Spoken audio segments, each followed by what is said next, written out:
ஒரு ரிவைட் பண்ணாம அதுல கொஞ்சம் கொஞ்சம் தொட்டு பேசாம ஒண்ணுமே முடியாது. அதனால 6ஆம் அதிகாரம் அமைல மீகா எடுத்து வச்சுக்கோங்க. அதுல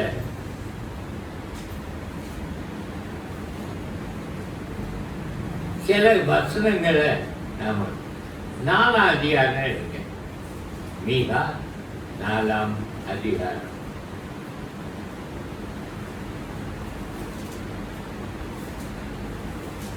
அதுல அந்த 2வது வசனத்தை எல்லாரும் சேர்ந்து வாசிப்போம்.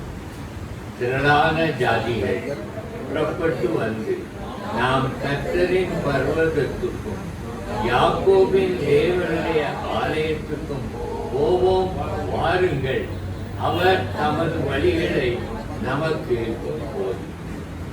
அப்போ கோயிலுக்கு போறதனுடைய ஒரு நோக்கம் என்ன?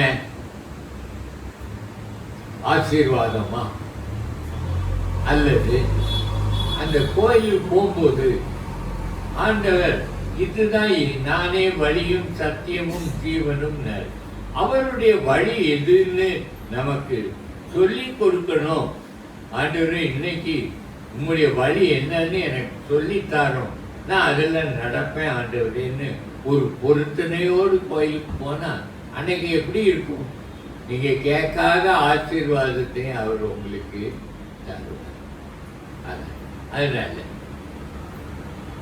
அவர் அடுத்தாப்புல அதை பார்க்கிறோம். அவர் நியாயம் தீர்க்கிறவர். நியாய தீர்ப்பு இயேசுனுடைய கையில் தான் இருக்குது. ஆகையால் அவர் அப்புறம் அந்த அதே அதிகாரத்துல பாத்தீங்கன்னா, அப்போ ஆலயத்திற்கு போவோம். ஒரு காரியம், கர்த்தர் தமது வழிகளை நமக்கு தெரிவிப்பார். அதை நாம் கேட்டு அதன்படி நடக்க வேண்டும். அடுத்தாப்புல பார்த்தீங்கன்னா அதே அதிகாரத்துல 9ஆம் வசனம் பாருங்க. இப்போதும் நீ சத்தமிட்டு கதறுவானே, ராஜாவானவர் உன்னிடத்தில் இல்லையோ? உன் ஆலோசனைக்காரர் அழிந்து போனார்களோ? பிரசவிக்கிற ஸ்திரீக்கு ஒத்த வேதனை உனக்கு உண்டா? அவர் சொல்றார், உனக்கு ராஜா இல்லையா? ஏன் கதற? ஏன் அழுகிற? உன்னுடைய துக்கத்தை விசாரிக்கிறவர் கர்த்தர். சங்கீதம் 103 அவன் தாவீது என்ன சொல்லுவான்? கர்த்தர் வானங்களில்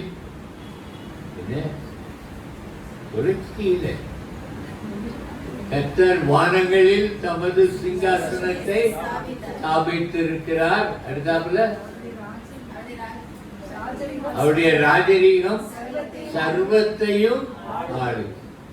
அந்த சர்வம்ன்றத பற்றி நீங்க என்ன, அவர் எதையெல்லாம் என்னில் ஆளுகிறார்? என்னில் அவர் எதையெல்லாம் ஆளுகிறார் சொல்லுங்க. எதையெல்லாம் ஆளுகிறார்? என்னுடைய ஒவ்வொரு மூச்சையும் அவர் ஆளுகிறார். அவர் சொல்ல ஆகும், அவர் கட்டளையிட என் மூச்சுக்கு கட்டளையிட்டார்னா அவ்வளவுதான், அன்னைக்கு நாம போய் சேர வேண்டியதுதான். அடுத்தாப்புல வேற எதெல்லாம் ஆளுகிறார்? என் ரத்த துடிப்பு ஆளுகிறார். என் பல்ஸ் எப்படி இருக்குது, சரியில்லைன்னா அதை சரியாக்குகிறார். ஆளுகை செய்கிறார்னா சும்மா பார்த்துட்டு போறதுக்கு வர்ற தேவங்களை, அதை ஆளுகை செய்கிறார்னா அதை சரியாக்குகிறார். என் வாழ்க்கையில என் எண்ணங்கள் சரியில்லைன்னா என்னை உணர்த்தி, நீ செய்கிறது பாவம், அது ஒரு நரகத்துக்கு கொண்டு போகும், ஆகியால மனம் திரும்பி நீ சரியானது செய்ய சொல்லி இதுதான் சரியான வழி அப்படின்னு அவர் அந்த நேரத்தில் எனக்கு சொல்லி என்னைய நல்ல வழிக்கு கொண்டு வருவதற்கு ஆளுகை செய்கிறார். அவருக்கு என் வாழ்க்கையின் மேல் அதிகாரம் உண்டு. ஒத்துக்கிறீங்களா? என் எண்ணத்தை அவரால் அடக்க முடியும். நம்புறீங்களா? என் எண்ணங்களை அவர் சுத்திகரிக்க முடியும். நம்புறீங்களா? அப்போ நான் என் எண்ணங்கள்ல எனக்குள்ள கெட்ட எண்ணங்கள், மாம்ச எண்ணங்கள் வந்ததுன்னா நான் ஆண்டவர்கிட்ட சொல்லி, தகப்பனே, இன்னைக்கு ஒரு பாட்டு பாடினா என்ன, மாம்ச சிந்தை போக்கும் இயேசு நாயகன், குழந்தை உள்ளம் தாரும் இயேசு, மாம்ச சிந்தை நம்மை விட்டு போகும். அந்த மாம்சத்தை பற்றி வேற என்ன தெரியும் உங்களுக்கு? மாம்சம் எதுக்கு விரோதமா இருக்கு? ஆவிக்கு விரோதம்னா தேவனுக்கு விரோதமா. மாம்சம் தேவனுக்கு விரோதமான பகை. ஆகையால இந்த மாம்ச எண்ணங்கள் எனக்குள்ள வந்தா நான் தேவனுக்கு பிரியமா நடக்க மாட்டேன். சரியா தப்பா? கோபம் மாம்ச கிரியையில எங்க எழுதியிருக்கு? ஒரு 31 நம்பர் எழுதியிருக்குமே. எங்க பைபிள் எல்லாம் உங்களுக்கு நல்லா தெரியுமே, சொல்லுங்க. நிருபங்கள்ல ரோமர் 1:29 வரைக்கும் எடுங்க. எடுத்தீங்களா?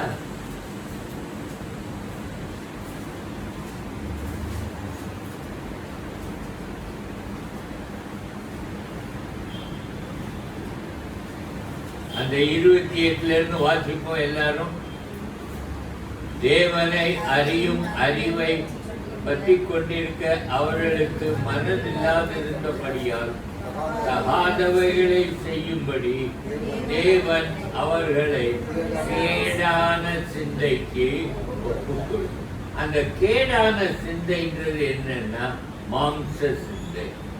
அவர்கள் சகலவித அநியாயத்தினாலும் வேசித்தனத்தினாலும் துரோகத்தினாலும் பொருளாசையினாலும் குரோதத்தினாலும் நிறையப்பட்டு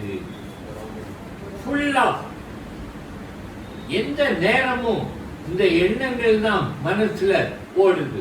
பொருளாசை ஓடுது. பொருளை எப்படி சம்பாதிப்போம், எப்படி செலவழிப்போம், எங்க இருந்து பிடுங்குவோம். துரோகம், அவனுக்கு நான் செய்யறது தப்போ ரைட்டோ, ஆனா எனக்கு என் காரியம் நடக்கணும். அது நிறையப்பட்டு வேசித்தன எண்ணங்கள். சர்வ சாதாரணமா எதை பார்த்தாலும் கண்கள் இச்சிக்கிறது. கண்களின் வழியாகத்தான் எண்ணங்கள் இருதயத்திற்குள்ள வரும். கண் பார்க்கிறதுனால அது ஒரு இச்சைய உண்டாக்கி இருதயத்துக்கு அனுப்பும். இருதயம் அந்த இச்சைய அசை போட்டு அது நல்லா இருக்கும், இது நல்லா இருக்கும் அப்படின்னு சொல்லி சொல்லி நான் நிறையப்பட்டு அந்த மாம்ச இச்சையை நிறைவேற்றவே வாழுகிறேன்.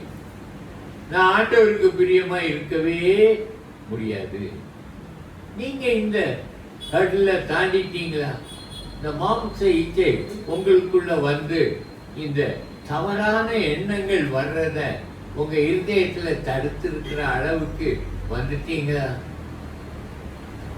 தைரியமா சொல்ல முடியுமா, எனக்குள்ள இந்த மாதிரி பேசித்தன எண்ணங்கள் வரவே வராது,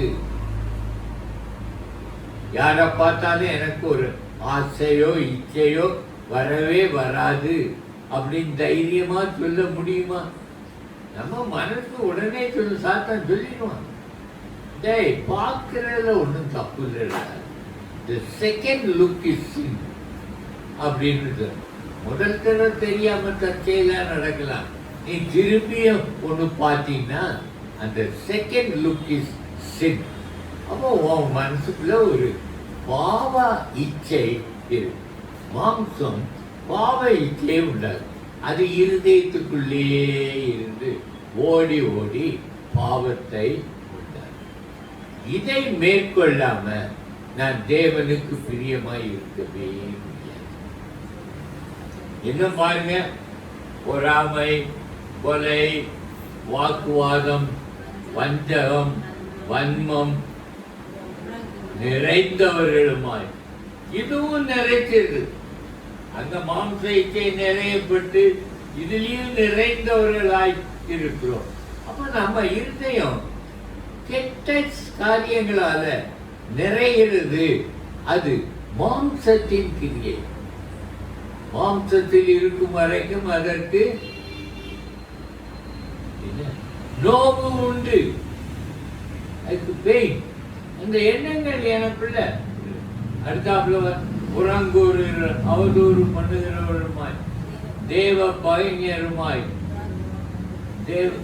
துராவிரதம் பண்ணுகிறவர்களுமாய், அகந்தை உள்ளவர்களுமாய், வீம்புக்காரருமாய், பொல்லாதவைகளை யோசித்து பிணைக்கிறவர்களுமாய், பெற்றோருக்கு கீழ்ப்படியாதவர்களுமாய், உணர்வில்லாதவர்களுமாய், உடன்படிக்கைகளை மீறுகிறவர்களுமாய், சுபாவ அன்பில்லாதவர்களுமாய், இணங்காதவர்களுமாய், இரக்கம் இல்லாதவர்களுமாய் இருக்கிறார்கள். இப்படிப்பட்டவைகளை செய்கிறவர்கள் மரணத்திற்கு பாத்திரராய் என்று தேவன் தீர்மானித்த நீதியான தீர்ப்பை அவர்கள் அறிந்திருந்தோம். அவைகளை தாங்களே செய்கிறதும் அல்லாமல் அவைகளை செய்கிற மற்றவர்களிடத்திலும் பிரியப்படுகிறவர்கள். அப்ப இந்த வசனங்கள் என்ன செய்யுதுன்னா என்னை உணர்த்துது, கடிந்து கொள்ளுகிறது, என்னை உணர்த்துகிறது. உன் இருதயத்துல என்ன இருக்கு? எல்லாம் அசிங்கமானதா இருக்கு. அத வெளியே யாருக்கா தெரிஞ்சா ரொம்ப கஷ்டம். நீ எண்ணுகிறது உன் மனைவிக்கு தெரிஞ்சா எப்படி இருக்கும்? உண்மையா நீ நினைக்கிறத உன் ஃப்ரெண்டுக்கு சொன்னீங்கன்னா எப்படி இருக்கும்? ஆண்டவர் அதான் சொல்றார். அதனால ஆகியால அந்த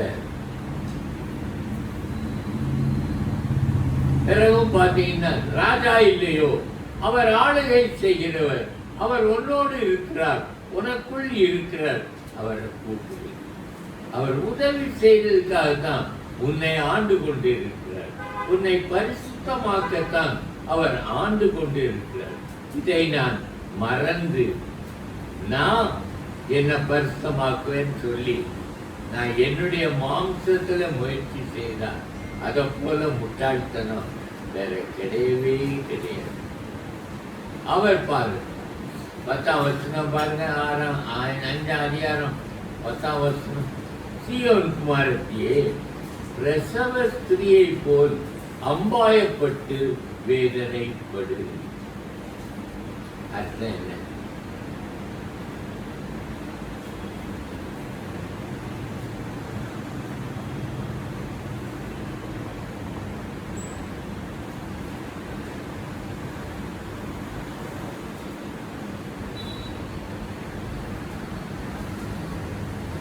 நீ 5 பத்து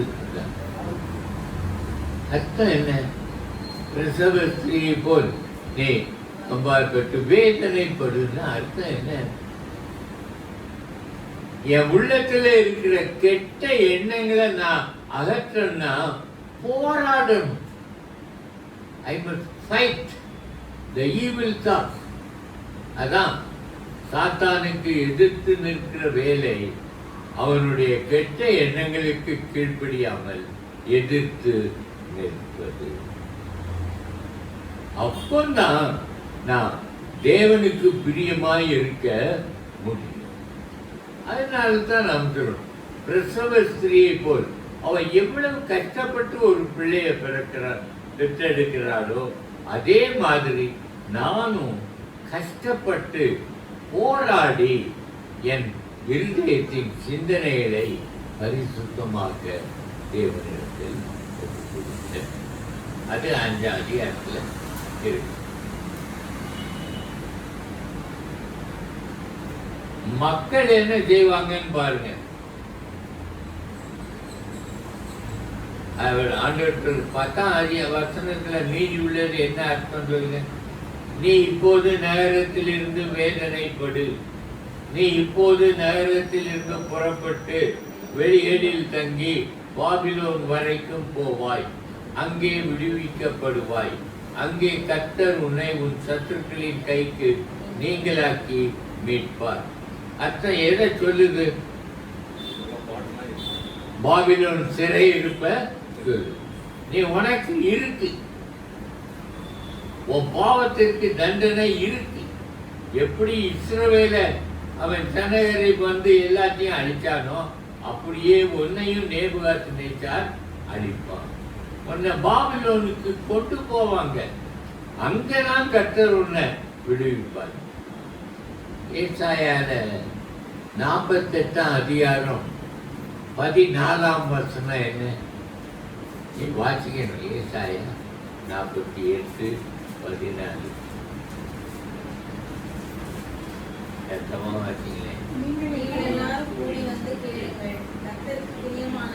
கர்த்தருக்கு பிரியமானவன் அவருக்கு சித்தமானதை பாபிலோனில் செய்வான்.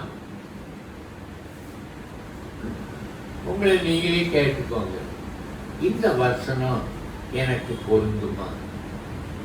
நான் கர்த்தருக்கு பிரியமானதை பாபிலோனாகிய இந்த உலகத்தில், பாபிலோனை பற்றி சொல்லும்போது வேதத்துல அருவருப்புகளின் தாய் அப்படின்னு தான் சொல்லியிருக்கு. அப்போ நான் இந்த அருவருப்புகளின் தாய் இருக்கிற இடத்துல பரிசுத்தமா வாழ்றேன். நான் என் இருதயத்துல பரிசுத்தமான எண்ணங்கள்.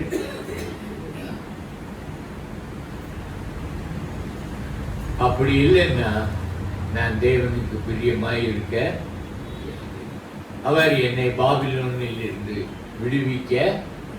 கர்த்தருக்கு பிரியமானவன் அவருக்கு சித்தமானதை பாபிலோனில் செய்வான். நீங்க சீயோன்ல இருந்துகிட்டு நான் கர்த்தரை துதிக்கிறேன், பரிசுத்தமா இருக்கிறேன்னா அது சரியில்லை. ஒரு பாவம் நிறைந்த பூமியில் நாம் பரிசுத்தமாய் வாழ்வதுதான் தேவனுக்கு. அப்ப அங்க பாவம் 10ஆம் வசனத்துல உன் சத்துருக்களின் கைக்கு நீங்களாக்கி, அத அங்க சுற்றி இருக்கவெல்லாம் உன்னை என்ன மாதிரி பார்க்கான்னு பாருங்க. சீயோன் தீட்டுப்படுவாளாக. நீங்க ஒரு இடத்துலயோ எங்கேயோ உண்மையா வேலை செய்றீங்க, உங்களை சுத்தி உள்ளவங்க என்ன நினைப்பாங்கன்னு இருக்கு. எதுல இவன் சிக்குவான், என்ன தப்பு செய்வான், அதை வச்சு இவனை நம்ம ஒரு கீழே இறக்குவோம், இவனுக்கு விரோதமா செய்வோம் அப்படின்னா நினைப்போம். தானியேல் அவங்கிட்ட வேற ஒரு தப்பும் கண்டுபிடிக்க முடியலன்னாலும் அந்த பாபிலோன் ஞானிகள் என்ன செய்தாங்க? எந்த விதத்திலாவது எங்கேயாவது ஒரு ஓட்டை இருக்குமா, இவனை பற்றி ராஜா கிட்ட சொல்லி சிங்கத்துக்குள்ள போட்டு இவனை அழிச்சிருவோம் அப்படின்னு சொல்லுவாங்க. உங்களையும் குறித்து அப்படிதான் மக்கள் பார்த்து பெரிய வியாபாரம் பண்ண ஜெர்மனி செய்யறானோ பார்த்துக்கிடுவோம். என்ன செய்யறா, என்ன ஆகுது இவனுக்கு, அப்படி பார்ப்போம் அப்படின்னு சொல்லி உங்களை எந்த விஷயத்திலேயாவது கவுத்துறதுக்கு தான் தாத்தா முயற்சி செய்யும். அதுதான் சொல்லி அந்த சீயோன் தீட்டுப்படுவாளாக. எந்த பாவத்துல இவ விடுவார்? எங்கள் கண்கள் அவளை காண்பதாக என்று சொல்லி அநேக ஜாதியார் உனக்கு விரோதமாய் கூடியிருக்கிறது. They are waiting. நீங்க நினைக்கலாம் இல்ல எல்லாரும் என்கிட்ட நல்லா தான் இருக்காங்க, ஆனா ஒவ்வொருத்தர் உள்ளத்துல இருக்கிறது உங்களுக்கு தெரியாது.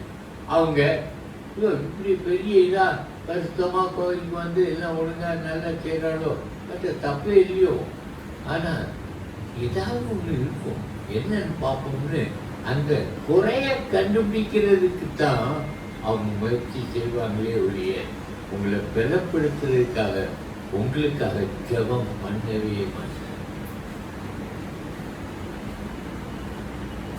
அதான் ரொம்ப கேர்ஃபுல்லா நாம வாழ வேண்டியது. ஆனாலும் 12ஆம் வசனம், அவர்கள் கர்த்தருடைய நினைவுகளை அறியாமலும் அவருடைய யோசனையை உணராமலும் இருக்கிறார்கள். கர்த்தருடைய யோசனை என்ன, அவருடைய சித்தம் என்ன? முதல்ல சொல்லியிருக்காரு, நீ பாபிலோனுக்கு போவாய், அங்கே அங்கே உன்னை மீட்பேன். I will redeem you in Babylon. அது சொல்லியிருக்காரு, அவருடைய சித்தம். ஆனா சுத்தி இருக்கவே இவன் என்னைக்கு விடுவான்னு காத்திருக்காங்க. கர்த்தருடைய சித்தத்தை அவங்க அறியல, ஆனா எனக்கு அவருடைய சித்தம் தெரியும். ஆகியால பாபிலோன்ல நான் தேவனுடைய சித்தத்தை செய்வேன். கர்த்தர் எனக்கு பிரியம், கர்த்தருக்கு நான் பிரியமானவனா இருப்பேன். விளங்குச்சுதான்? அப்ப இந்த மீகா தீர்க்கதரிசி நம்முடைய வாழ்க்கையில நம்மளை சீர்படுத்துறதுக்காக என்னென்ன காரியங்களை சொல்லணும்னு எங்கே அடுத்தாப்புல பார்ப்போம். 13ஆம் வசனத்தை பாருங்க. அவர் என்ன செய்வார்னு போட்டிருக்கு, அரிக்கட்டுகளை போல அவர்களை களத்தில் அவர் உங்களை பதராட்டம் ட்ரீட் பண்ண மாட்டார். அவர் உங்களை கோதுமை மணியாக. 13ஆம் சீயோன் குமாரத்தியே, நீ எழுந்து போரடி, நான் உன் கொம்புகளை இரும்பும் உன் குழம்புகளை வெண்கலமா. நீ அநேக ஜனங்களை நொறுக்கி போடுவாய். அவர்கள் தேடி சேர்த்ததை நீ கர்த்தருக்கென்றும் அவர்களுடைய ஆஸ்தியை பூமிக்கெல்லாம் ஆண்டவராய் இருக்கிறவருக்கென்றும் ஆண்டவர் நான் உன்னை ஒரு நோக்கத்துக்காக வச்சிருக்கிறேன். உன் கொம்புகளை இரும்பாக்குவேன், உன் காலத்தை வெங்கலமாக்குவேன். அதனால நீ போரடிக்கிறது கம்ப்ளீட்டா இருக்கும் அப்படின்னு சொல்லி அவர் நான் உன் கொம்புகளை இரும்பும் உன் குழம்புகளை வெண்கலமாக்குவேன். அப்போ மை ஸ்ட்ரெங்க், என்னுடைய பலன், நன்மை செய்வதற்கான பலன், அது என் மாம்ச பலன். மாம்சத்துல நான் நல்லது செய்வேன். என்னன்னு சொல்லி என் மாம்சத்தில் நன்மை, என் மாம்சத்தில் நன்மை வாசமாய் இருக்கிறது இல்லைன்னு பைபிள் சொல்லுது. என் மாம்சத்துல நன்மை இல்லை, அதனால்தான் என் மாம்சத்தின் எண்ணங்களும் மாம்சத்தின் கிரியைகளும் தேவனுக்கு அருவருப்பா இருக்கு. அதைத்தான் சொல்லி இருக்கு பாருங்க. அது நீ எழுந்து போரடி, ஆண்டவர் என்ன பலப்படுத்துவார். அவர் சொல்லுவான், என்ன சொல்லுவான், என்னை பலப்படுத்துகிற அவன் நல்லா தெரியும். என்னால என்ன பலப்படுத்த யாருதான் என்ன பலப்படுத்த, அவர்கிட்ட நான் என்ன அதான் தெரியும். நீ எழுந்து போரடி, அந்த வசனத்தை கொஞ்சம் சொல்லுங்க. நீ எழுந்து போரடி அப்படின்றத வச்சு என்ன செய்வீங்க? என்ன நமக்குள்ள ஒரு விசுவாசம் வேணும்.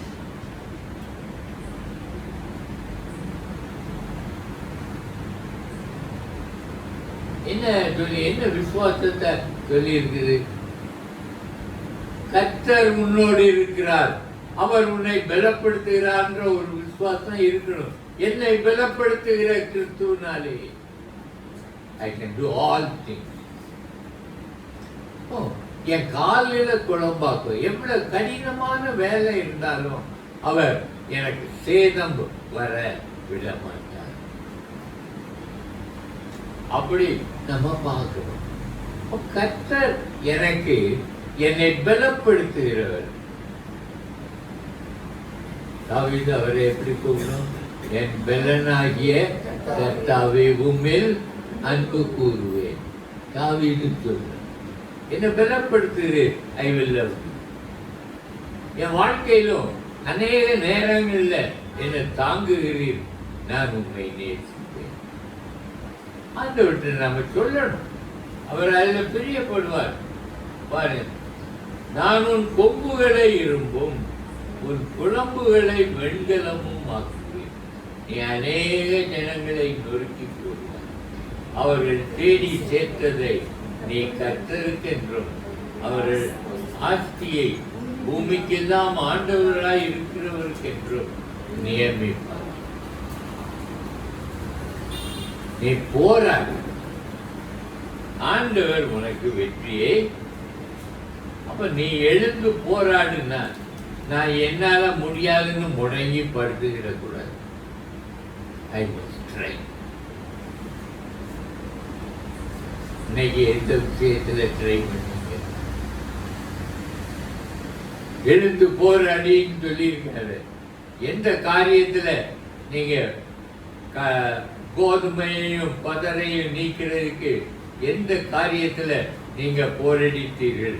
உங்கள் மனதின் சிந்தனைகளை சுத்திகரிப்பதற்கு என்ன செய்தீர்கள்?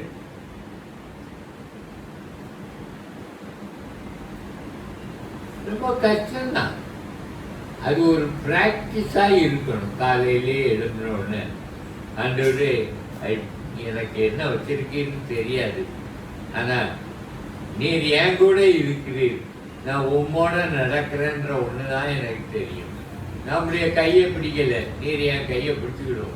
பிடிச்சு இந்த நாள் முழுசும் என்னை பரிசுத்தமாய் நடத்தும்னு நான் காலையிலேயே என்னை ஒப்பு கொடுத்து நாள் முழுவதும் அவர் என்னோடு இருக்கிறார், எனக்குள் இருக்கிறார், என்னை வழி நடத்துகிறார் என்கிற ஒரு விசுவாசம் எனக்குள்ள இருக்கணும். அவர் சத்தம் என் காதுகளில் கேட்கும். ஒரு வருஷம் சொல்லு, அந்த சத்தத்தை கேட்பாயின்னு ஒண்ணு இருக்குமே. எரேமியா 31 பாருங்க.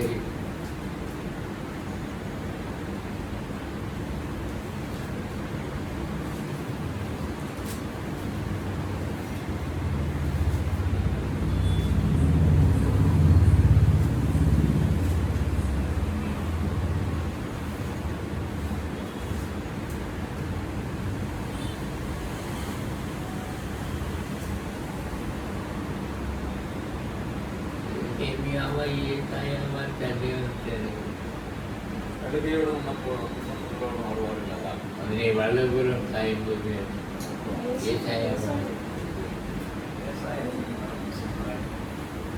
ഇത് 31, 21 ஞாபகம் இருக்கு.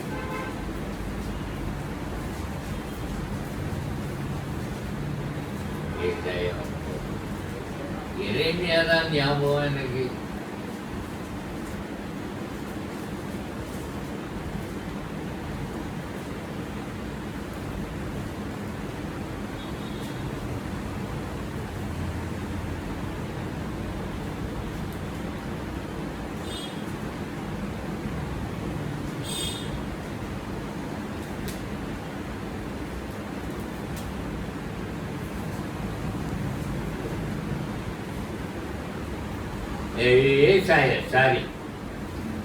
ஏசாயா 31:21 எடுத்துக்கிட்டீங்களா? பக்கம் 834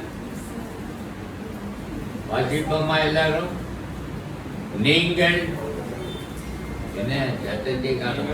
நீங்கள் வலதுபுறமாய் சாயும் போதும் இடதுபுறமாய் சாயும் போதும் வழி இதுவே, இதிலே நடவுங்கள் என்று உங்களுக்கு பின்னாலே சொல்லும் வார்த்தையை உங்கள் காதுகள் கேட்கும்.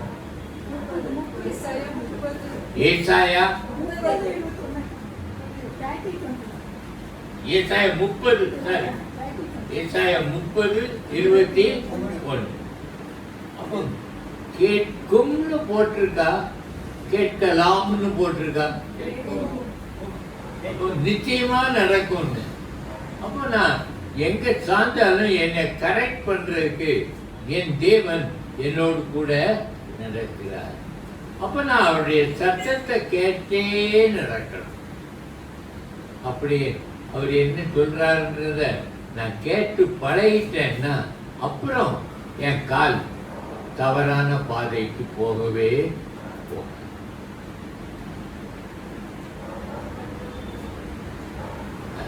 ஏசாயா 30 ஒரே குழப்பமை 21. இதிலே நடவுங்கள், வழி இதுவே, இதிலே நடவுங்கள். அப்படி எனக்கு ஒருத்தர் சொல்லிட்டாருன்னா எவ்வளவு நல்லா இருக்கும். நான் ஏதாவது ஒன்று செய்யும்போது வேண்டாம், இது தப்பு, இப்படி செய்யாத, இந்த மாதிரி செய்யணும், என்ன செய்யணும்னு எனக்கு ஒரு இன்ஸ்ட்ரக்ஷன், டிவைன் கைடன்ஸ் கிடைச்சுன்னா எப்படி இருக்கும்? நான் நிச்சயமா ஆண்டவர் எனக்கு சொல்றார், நான் அப்படித்தான் செய்வேன். செய்தா மனசுல பெரிய சமாதானம் இருக்கும். நான் செய்வதெல்லாம் வாய்ப்பு. அப்படிதான் நாம வாழ பழகணுமே ஒழிய, ஏன் சத்தத்தை ஆண்டவர் கேட்டு அதன்படி அவர் எனக்கு செய்யட்டும்னு இருக்க. நமக்கு தெரியுமா நம்ம ஐடியாக்களும் நம்ம யோசனைகளும் குறை உள்ளதுன்னு தெரியும். அதுல எப்படி என்ன செய்தாலும் அன்பு காட்சி, நான் என்ன செய்தாலும் அதுல கொஞ்சம் பொறாம ஊட்டிக்கிட்டு இருக்கும். அதனால ஆண்டவருடைய சித்த சத்தத்தை கேட்டு அவர் சொல்றபடி செய்தார். அது பெர்ஃபெக்டாக. அப்ப இந்த மீகா, அவன் மீகான்னா என்ன அர்த்தம்?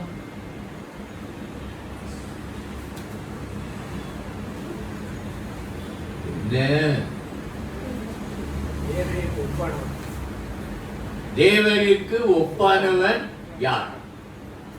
மீகான்னா நோபடி லைக் காட். அப்ப அந்த தேவனை உயர்த்துகிறதான் மீகாவனுடைய தீர்க்க தரிசனத்தின் நோக்கம். அவர் என்ன செய்வார் உன் வாழ்க்கையில அப்படின்றது. வாங்க மீகாவுக்கு வாங்க.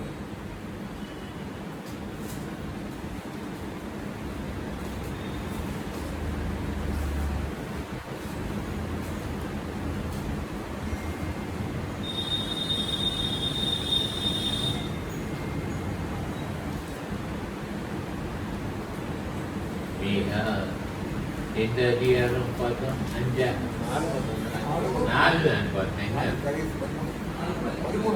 ஆண்டவருக்கு என்று உனக்குன்னு ஒன்றும் சேர்க்காத.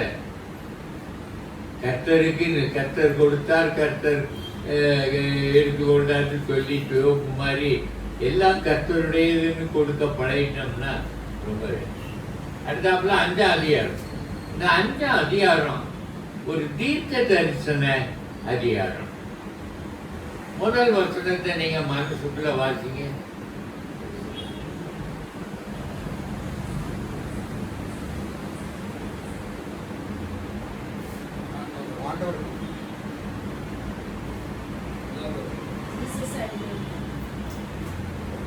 மீகா 5.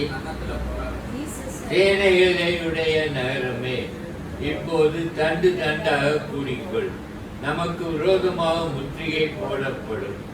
இஸ்ரவேலுடைய நியாயாதிபதியை கோலினால் கன்னத்திலே அடிப்பார்கள்.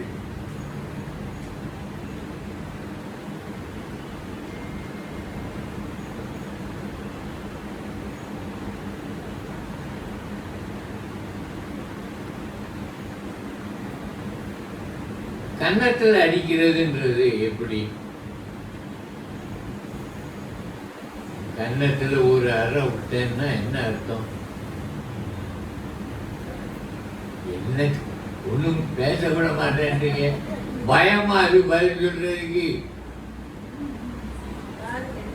கன்னத்தில் அடிக்கிறோம், 4 பேர் முன்னால உங்க கன்னத்தில் ஒருத்தன் அடிச்சான்னா இன்சல்ட்டிங், அவமானப்படுத்த. அப்போ இஸ்ரவேலின் அதிபதியை அவமானப்படுத்துவார்கள். உண்மைதான்.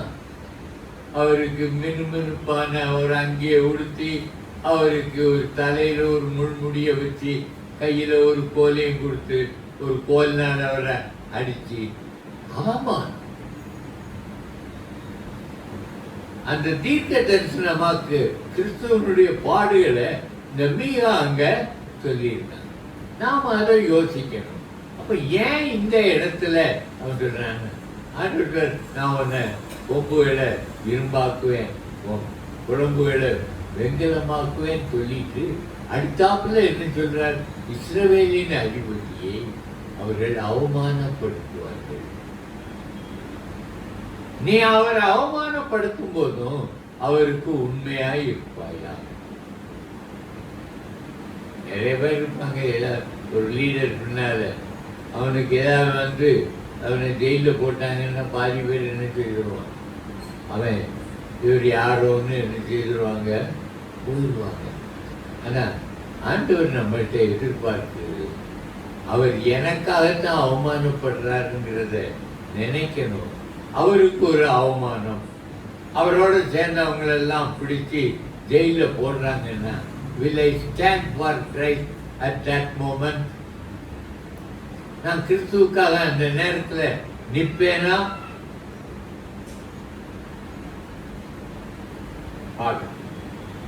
அது ரெண்டாவது வசனம் நம்ம பைபிள்ல, இந்த பழைய ஏற்பாட்டில் இந்த வசனம் எல்லாருக்கும் தெரிஞ்ச ஒரு வசனம். வாசிப்போம். எப்ராத்தா எனப்பட்ட பெத்லகேமே, நீ யூதேயாவில் உள்ள ஆயிரங்களுக்குள்ளே சிறியதாய் இருந்தோம். இஸ்ரவேலை ஆளப்போகிறவர் உன்னிடத்திலிருந்து புறப்பட்டு என்னிடத்தில் வருவார்.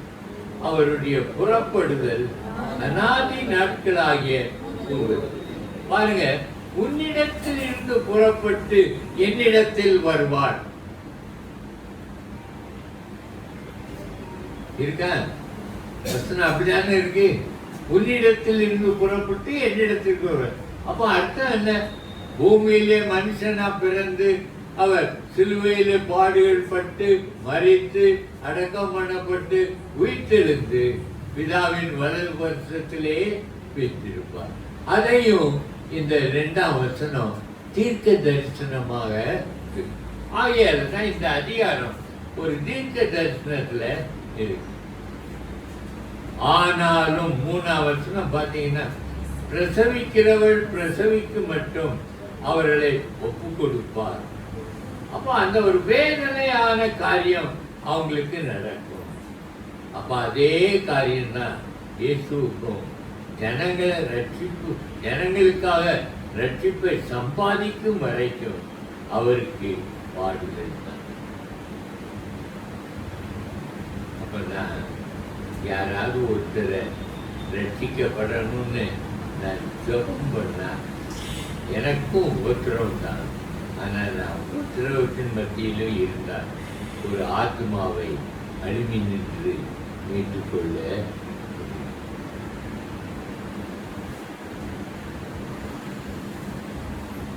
கோயிலுக்கு போறோம். அங்க யாரையாவது ஒருத்தரை கையை பிடிச்சி ஆண்டவருடைய கிருபையால் நான் வழி நடத்தின ஒரு ஆத்மான்னு சொல்ல முடியுமா? எத்தனை பேர் அப்படியே கையை பிடிச்சி சொல்ல முடியும்? அப்ப நம்ம என்ன கிறிஸ்தவ வாழ்க்கை வாழ்றோம், என்ன கிறிஸ்துவை பின்பற்றுகிறோம்? ரொம்ப குறை. செல்ஃபிஷ்னஸ், என்னுடைய சுயம் அவ்வளவு மோசமா இருக்கிறதுனால இந்த காரியங்களை பார்க்காதபடிக்கு என் கண்களை தடை செய்கிறது. பிரசவிக்கிறவள் பிரசவிக்கு மட்டும் அவர்களை ஒப்பு கொடுப்பார். அப்பொழுது அவருடைய மீதியானவர்கள் இஸ்ரவேல் புத்திரரோடும் கூட திரும்புவார்கள். அவர் நின்று கொண்டு கர்த்தருடைய பலத்தோடும் நம்முடைய தேவனாகிய கர்த்தருடைய நாமத்தின் மகத்துவத்தோடும் மேய்ப்பார். ஆகையால அவர் இந்த இடத்துல மிக யாருக்கு ஒப்பிட்டு இருக்கிறார்? மீட்பரை, ஒரு மேய்ப்பன். நமக்கு நல்லா தெரியும் யார் தான் ஆண்டவரை மேய்ப்பரா ரொம்ப சந்தோஷமா சொல்றது. தாவீது 23ஆம் சங்கீதம் எல்லாரும் பாராம படிச்ச சங்கீதம் ஒரு காலத்துல. இன்னைக்கு வரிசையா சொல்ல முடியுமா? கேட்ட சொல்லி ஜாய் பராது நல்ல தைரியமா தலையாட்டு.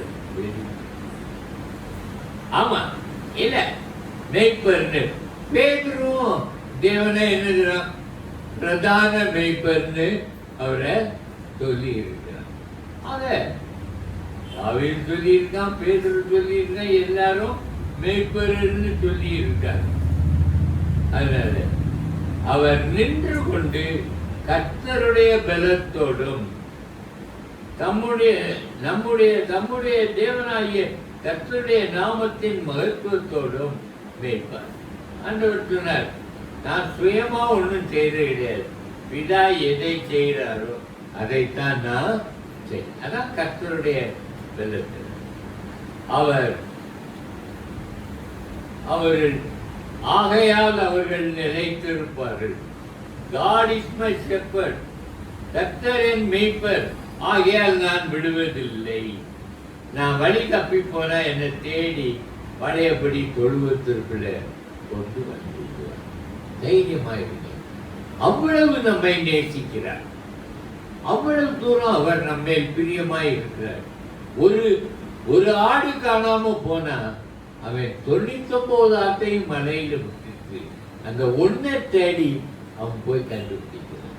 அப்போ இந்த கோடிக்கணக்கான மக்கள்ல நான் இன்னைக்கு அவரை விட்டு விலகி நான் தவறான பாதையில சென்றார், ஆண்டவர் பரிசுத்தவான்லாம் பொறுங்கன்னு சொல்லிட்டு என்னை தேடி வந்து என்னை அவர் உணர்த்தி, பாவத்தை உணர்த்தி, நீதியையும் நியாயத்தீர்ப்பையும் குறித்து கண்டித்து உணர்த்தி என்னை மறுபடியும் மந்தைக்குள்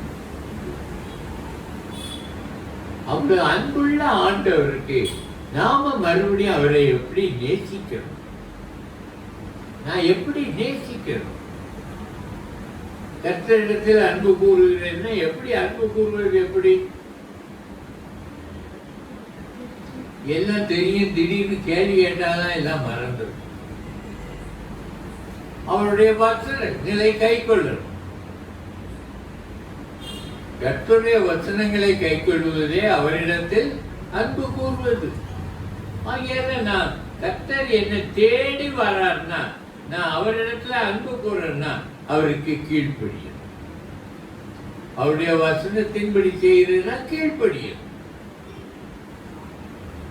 நம்மளை அடிக்கடி செக் பண்ண வேண்டிய பாயிண்ட், நான் இன்னைக்கு நான் செய்தது அவருக்கு கீழ்ப்படியும் இருக்கேனா, நான் சொல்றது அவருக்கு பிரியமா இருக்குமா, அல்லது நான் எதையோ மறைச்சி எதையோ பாதி சொல்லி பாதி சொல்லாம விட்டு ஒருத்தனை ஏமாத்துறேன்னு இது ஆண்டவருக்கு பிரியமா அப்படின்னு நம்ம வாழ்க்கையில பார்க்கணும்.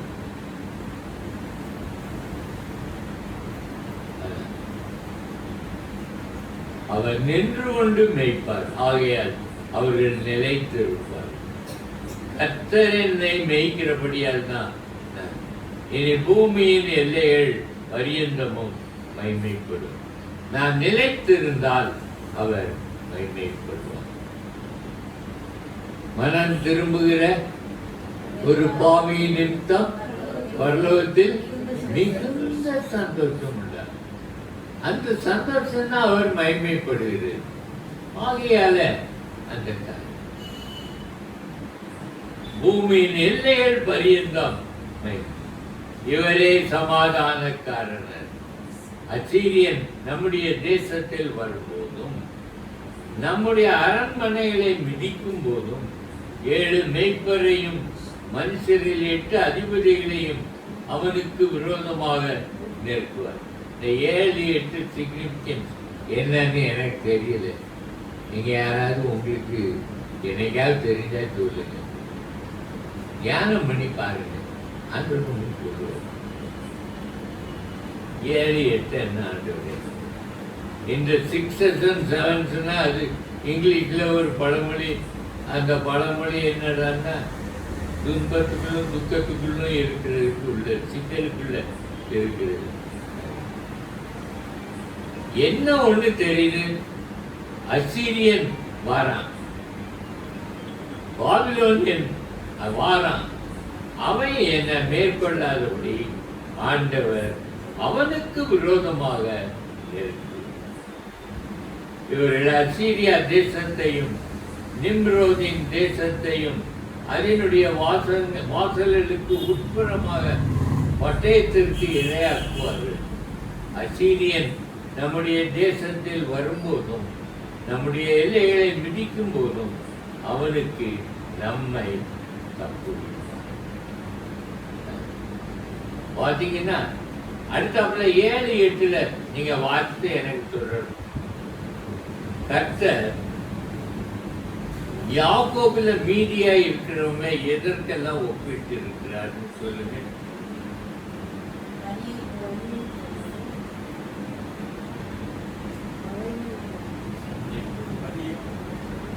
அது ஒண்ணு. அடுத்த வசனத்துல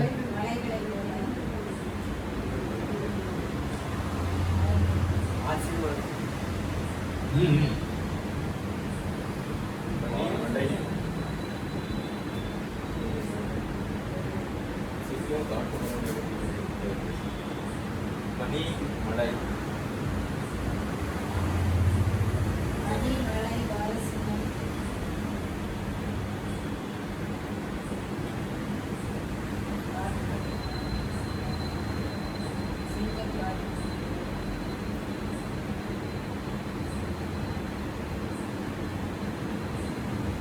சிங்கம் காட்டு மிருகங்களுக்குள்ளே இருக்கிறதற்கு சமானமாகும். அப்ப ஆண்டவர் யாக்கோபு 2 விஷயத்துக்கு ஒப்பிட்டு இருக்கிறார். ஒண்ணு என்ன? பனி. அது பனி இறங்குறது ஜென்டில்,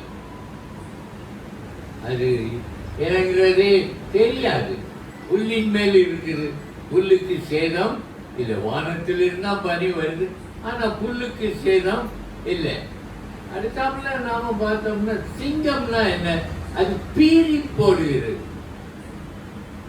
அப்போ யாக்கோவுக்கு வல்லமையும் இருக்கும், அதே நேரத்துல அவனுக்கு அன்பும் இருக்கும். யாக்கோவு பனியை போல இருக்கும், ரொம்ப உபயோகமா இருக்கும். அதே நேரத்துல அவன் இந்த மாதிரியும் பீறுகிற சிங்கமாகவும் ஒருத்தரும் எதிர்க்க முடியாது. ஆட்டு மந்தைக்குள்ள ஒரு சிங்கம் நின்னா எந்த ஆடாவது அதுக்கு ஏற்று போகுமா? போகாது. அதான் தெரியுது. யாக்கோபிலே மீதியானவர்கள் சிங்கம் காட்டு மிருகங்களுக்குள்ளே இருக்கிறதற்கு சமானமாகவும் கடந்து போய் மிதித்து தப்புவிப்பார் இல்லாமல் வீதி போடுகிற பால சிங்கம் ஆட்டு மந்தைகளுக்குள்ளே இருக்கிறதற்கு சமானமாகவும் ஜாதிகளுக்குள் அநேக ஜனங்கள் நடுவிலே இருக்கும். அப்ப யூதா புருஷரை உலகத்துல ஒரு விசேஷமா வச்சிருக்காங்க. எந்த ஜாதியும் அவங்கள, யூதர்களை பற்றி உங்களுக்கு நல்லா தெரியும். இப்ப என்ன நடந்துகிட்டு இருக்கு? என்ன நடந்துகிட்டு இருக்கு? ஒரு சண்டை நடக்கல. யாருக்கெல்லாம்? ஹமாஸுக்கும் இஸ்ரவேலுக்கும். அவன் இங்க வச்சிருக்கான். இவங்க நியாயமா தான் நடக்கிறாங்க. ஏன் ஹோஸ்டேஜஸை விட்டுரு, நீ பணைய கைதிகளா வச்சிருக்கான், எல்லாம் நீ விட்டுரு, நான் சண்டையை விட்டுடுறேன். இல்லைன்னா ஹமாஸ் பூமியிலே இருக்காது, நிர்மூலமாக்கிடுவேன்னு சொல்றேன். ஆண்டவர் அமலேக்க குறித்து இஸ்ரவேலர்ட்ட என்ன சொன்னாரு? அதான் இன்னைக்கும் ஹமாஸ். அதனால தான் இஸ்ரவேலர் அவங்கள தைரியமா அடிக்கணும். எவ்வளவு தூரம் அவங்க ஊருக்குள்ள தரைப்படைகளை கொண்டு போறாங்க. 50,000 பேருக்கு மேல அவன் பாலஸ்தீனியர்களை ட்ரம்ப் அவன் இவங்க சப்போர்ட்டுக்கு வந்து அவன் என்ன சொல்லியிருந்தான்? அவ்வளவு ஹமாஸ்காரனும் ஒண்ணு செய்யும், உங்க அவ்வளவு பேரையும் நான் தென்னாப்பிரிக்காவில் கொண்டு நான் விட்டுருக்கேன், நீ அங்கே இருந்துக்க, காசாவை காலி பண்ணுங்க. அப்போ ஆனாலும் இவங்க இந்த அரேபில கொஞ்சம் பேர் இருக்காங்க, அந்த ஹவுதீஸ்ன்னு அவங்க சப்போர்ட்னால இருக்கு. ஆனா ஆட்டுக்குள்ள சிங்கம் மாதிரி தான் யூதா இன்னைக்கும் இருக்கு. அவனை கண்டு பயப்பட தானே செய்யறாங்க. அதனால ஆண்டவர் தன்னுடைய ஜனத்தை அவர் மேன்மைப்படுத்துகிறார், பலப்படுத்துகிறார், பாதுகாக்கிறார். அதனால இஸ்ரவேலுக்கு விரோதமா ஒருத்தனும் இருக்கவே முடியாது. உன்னுடைய கை 9 உன்னுடைய கை உன் விரோதிகளின் மேல் உயரும், உன் சத்துருக்கள் எல்லாரும் சங்கரிக்கப்படுவார்கள். அந்நாளிலே நான் உன் குதிரைகளை உன் நடுவில் இராதபடிக்கு சங்கரித்து உன் ரதங்களை எண்ணத்துக்கு 10ஆம் வசனம் அர்த்தம் சொல்லுங்க.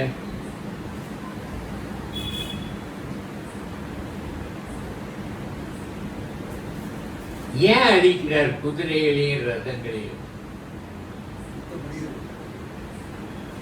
இஸ்ரவேலுடைய குதிரை தானே, இஸ்ரவேலுடைய ரதம் தானே, அதையும் அழிக்கிறார்.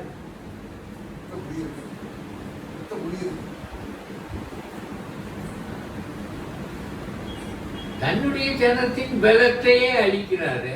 ஏன்?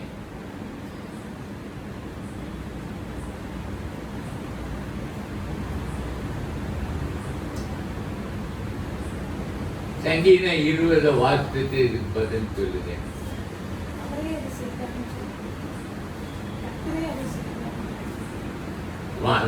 எப்படி எழுதியிருக்கு 20ஆம் சங்கீதம்? சிலர் குதிரைகளை குறித்தும் சிலர் ரதங்களை குறித்தும் நாங்களோ தேவனை அறிந்திருக்கிறதை குறித்தே அவர்கள் முறிந்து விழுந்தார்கள், நாங்களோ நிமிர்ந்து எழுந்து நிற்கிறோம். அர்த்தம் என்ன?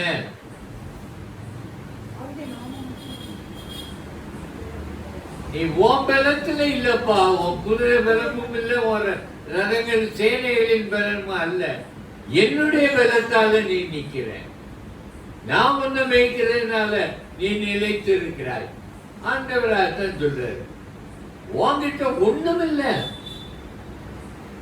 நான் அப்பா அவருக்கு முன்னால வரும்போது என்கிட்ட ஒண்ணுமே இல்லை, என்கிட்ட ஒண்ணும் எதிர்பாராதையும், ஆனா நான் உமக்கென்று ஒரு பயில்வானா இருக்கணும், பலமுள்ளவனா இருக்கணும், என்னை பலப்படுத்தும் அப்படின்னு நாம என்ன செய்யணும்?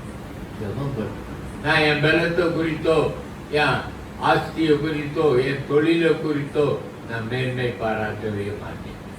அது இல்லை ஆண்டவரே, உம்மை அறிந்திருக்கிறேன், நீர் எனக்காக சிலுவையில் மரித்தீர் என்பதை விசுவாசிக்கிறேன். எனக்காக பரலோகத்தில் ஒரு பாதையை உண்டு, அது புதிதும் ஜீவனுமான மார்க்கத்தை நீர் எனக்காக திறந்திருக்கிறேன், அதை நான் விசுவாசிக்கிறேன், அதன் வழியாக நான் வருவேன், அதை விசுவாசிக்கிறேன்னு நான் அவருடைய பலத்துல நிற்கும் போது ஆண்டவர் நம்மை அந்நாளிலே நான் அதான் சொல்றேன், உன் தேசத்து பட்டணங்களை சங்கரித்து உன் அரண்களெல்லாம் நிர்மூலமாக்கி நீ நம்பி இருக்கிற சூனிய வித்தைகள் உன் கையில் இராதபடி அழைப்பேன். நான் பார்க்கிறவர்கள் உன்னிடத்தில் இல்லாமல் உன் சொரூபங்களையும் உன் சிலைகளையும் உன் நடுவில் இராதபடிக்கு அந்நிய தேவர்களை உன்னை விட்டு அகற்றுவேன். உன் தேவனாய் கர்த்தர் ஒருவரே கர்த்தர். உன் கையின் கிரியையை நீ இனி பணிந்த. நான் விற்கிற தோப்புகளை உன் நடுவில் இராதபடிக்கு பிடுங்கி உன் பட்டணங்களை அழித்து செவி கொடாத புறஜாதியில் எடுத்து கோபத்தோடும் உக்கிரத்தோடும் நீதியை சரி கட்டுவேன். அப்ப என்ன சொல்லுங்க? இந்த 4 அதிகாரம் 5 அதிகாரம் இந்த 2லயும் நம்ம இன்னைக்கு பார்த்தோம். என்ன சொல்லி இருக்காரு? ஓம் பலத்தை நம்பாத. நம்ம ஒரு பாட்டு பாடுவோம், இயேசு நசரேயன் அதிபதியின் ஒரு பாட்டு பாடுவோம். ஞாபகம் இருக்கா வசனங்கள்? நின் சுய பலனல்ல என்பதன் ஏது, நினைவு செயல் வசனம் முழுதும் கொள்ளாது, தஞ்சமுனை அடைந்து தவற விடாது, தாங்கியாட்டந்தருள் நேமி எப்போதும் இயேசு நசரேயன் அதிபதியே. நின் சுய பலன் உம்முடைய பலன் என் பலன் இயேசு. நம்ம அந்த எண்ணத்தோட வாழ்ந்தோம்னா எதிலையும் ஒரு துணிகரம் வர துணிஞ்சி நான் இதை செய்வேன், நான் இதை செய்வேன்னு என்னுடைய சுயம் என்னை ஆண்டு கொள்ளாது. ஆண்டு வருடைய கவனமா அடுத்த வாரம் 6ஆம் அதிகாரம் படிச்சோம். ரொம்ப நல்ல அதிகாரம். முடியுமானால் குறிப்பு எடுத்துட்டு வாங்க. இன்னைக்கு உட்கார்ந்து நீங்க 2-3 வசனங்களை பார்த்து அர்த்தம் கண்டுபிடிச்சீங்க இல்லையா? ஆமா, அப்படி நீங்க அதையும் வீட்டுல இருந்து கண்டுபிடிச்சிட்டு வாங்க. கண்டுபிடிச்சி இதேசா எழுதிக்கிட்டு வாங்க. நம்ம அப்புறம் அதை பார்க்கணும்.